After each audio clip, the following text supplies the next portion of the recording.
Jadi kalau misalkan relief, karena di sini adalah sifatnya dari bata ya, jadi kan udah rapuh. Jadi untuk relief sendiri mungkin dulunya ada, cuman karena ini juga tertimbun kan, nggak tiba-tiba ketemu begini kan, ketemunya kan harus melalui penggalian. Nah, itu pada saat itu bisa tergerus. Jadi ini bisa ditafsirkan sebagai candi Tolbatas, ada juga sebagai gapura yang seperti itu. Banyak macam versinya yang kami tidak bisa memastikan.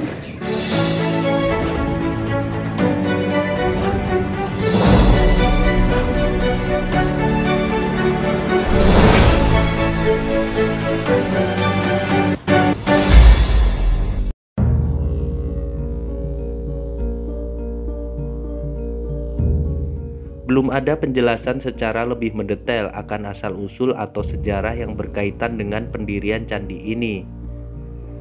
Namun berdasarkan bahan pembentuk candi, diperkirakan candi ini berasal dari abad ke-10 Masehi.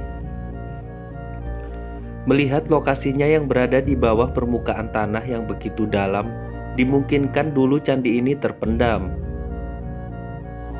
Terpendamnya bukti-bukti sejarah itu tak lepas dari aktivitas vulkanik Gunung Kelut. Aliran laharnya bisa menyapu hingga Sungai Berantas, membuat semua bangunan yang dilewatinya hancur dan hanya menyisakan beberapa bagian saja.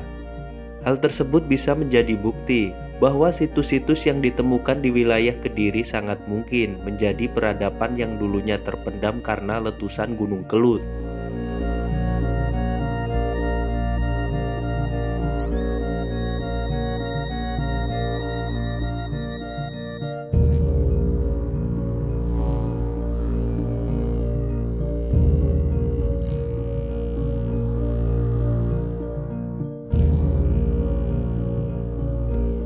Diibaratkan seperti Pompei yang terkubur oleh letusan gunung Vesuvius pada 79 Masehi.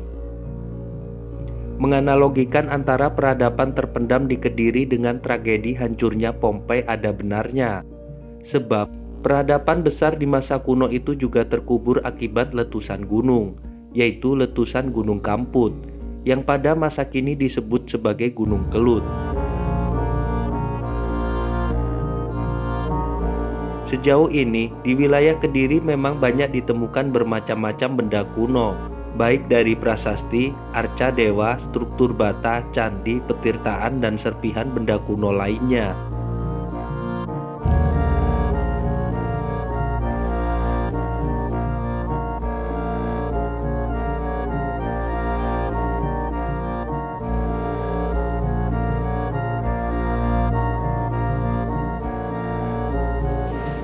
Candi ini untuk pendarmaan atau bagaimana?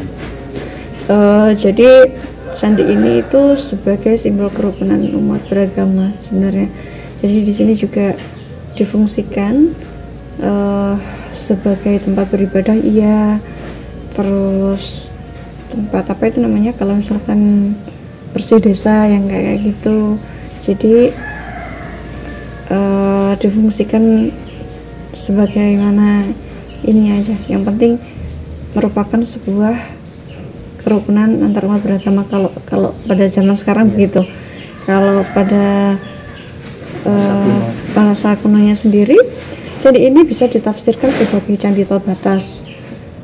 Terus ada juga sebagai gapura yang seperti itu. Banyak macam versinya yang kami tidak bisa memastikan candi ini sebagai apa gitu.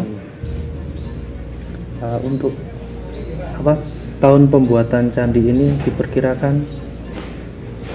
Pada saat itu saya kurang tahu. Maaf, iya.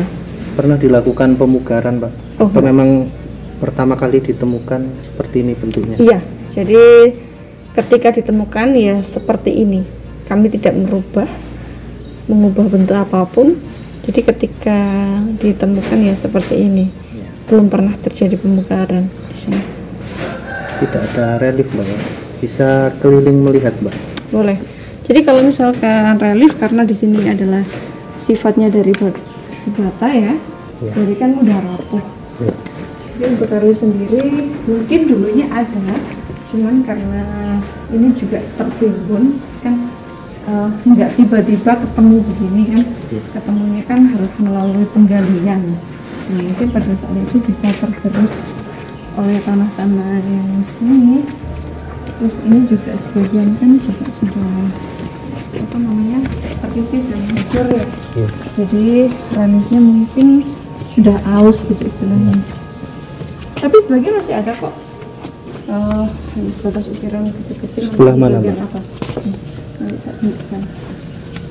Itulah yang sampai saat ini masih dalam pengamatan karena memang nggak ada relief yang bisa untuk menceritakan gitu ya. Iya. Tidak ada pintu masuk, Mbak ya. Maksudnya pintu masuknya sebelah sana ya. Iya, karena ini menghadap ke barat. Itu relief Oh. sedikit. Ini diperkirakan hanya bagian badan atau kakinya saja, Mbak? Kalau menurut penelitian yang sudah berlangsung dulu. Ini kaki. Kakinya saja ya. Jadi dulu Jadi ada yang menafsirkan bahwa di atasnya ini ada sebuah gapura. Jadi menghadap ke barat situ. Gitu.